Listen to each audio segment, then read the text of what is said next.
But what about, mate, this new bike from Thornton 100? Yeah, it's impressive. You actually are a bit of a fan of Thornton 100. You've actually met the guys from Thornton 100 at all? Yeah. I actually did Goodwood Festival of Speed a year or two back, and they brought a couple of their bikes with them, so I had a chance to see them in the flesh. Makes sense.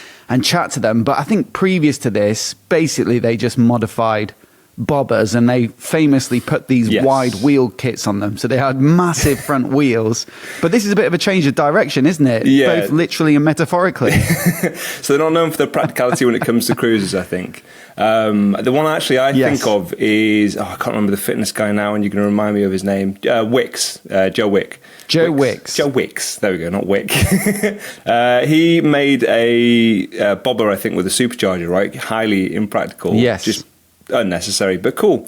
So I saw that in the flesh at the bike shed. But this one could well be the sportiest cruiser ever made, or at least it's... it looks that way, doesn't it? Yeah, at least sort of, I guess, production. It's a small batch production, so to introduce it a little bit better, they're making 25 of them, so initially at least, and I think they're calling this like version 1, so it's essentially that sort of leaves the door open that they could make more of them in the future and maybe make even more ludicrous ones.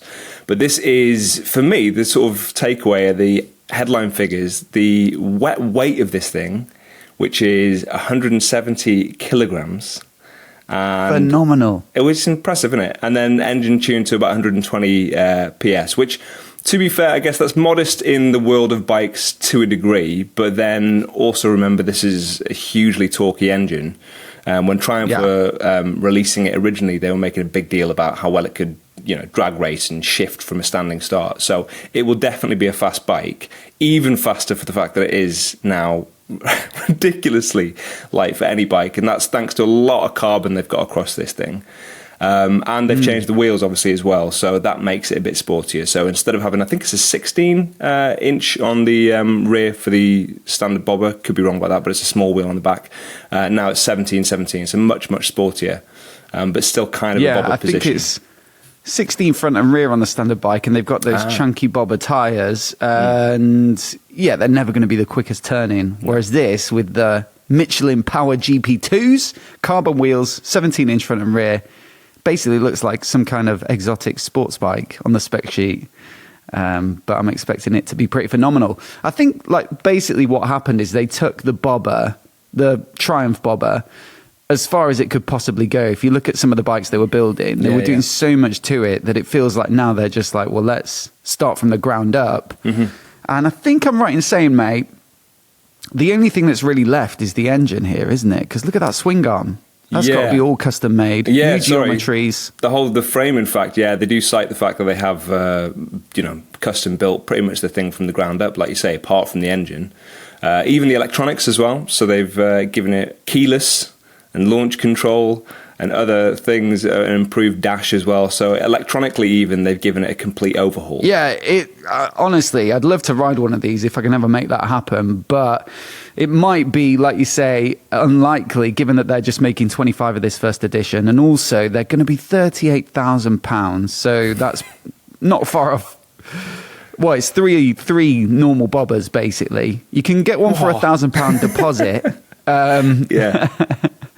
But I think it's probably going to be a long shot. 38 grand? I don't know if it's worth it. There's a lot of stuff you can do with that money, but it does look quite phenomenal. I mean, the carbon tank, that special solo seat, it's a similar idea with the floating seat, but I think that must be their own interpretation of that. Given it's their own frame. I remember seeing them do a pillion kind of edition as well that you can bolt onto the back. So they've done all sorts of stuff to the frame in the past, including that.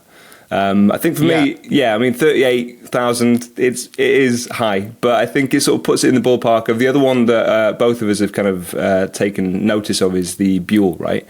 So they've got the Super Cruiser, which arguably is also one of the sportiest cruisers ever made, and that's similar kind of, well, it's heavier but therefore more powerful, so you assume it sort of cancels out to a certain degree, but it's also in the same sort of price range. I think they estimated $20,000 to $30,000. I don't love the vagueness of the price there. It's quite a big span, isn't it? Yeah, I can either afford that or not. Do you know what I mean? There could be But yes, that's 175 horsepower because it uses the same V-twin as they put in the Hammerhead sports bike and all that sort of thing. But it does come in at over 200 kilograms. It's a bit heavier. What I'm thinking is surely at some point, Thornton 100 are going to put the, as you said, supercharger into this Evo bobber. And that would get the power figures up beyond that probably. And yet in this super lightweight chassis, or maybe that would just be too much power and it'll end up self-destructing. Anyway, phenomenal. And you got to say hats off to them for developing the knowledge and expertise and capabilities to just build a bike from the ground up. It really shows how far a custom shop can go. Yeah.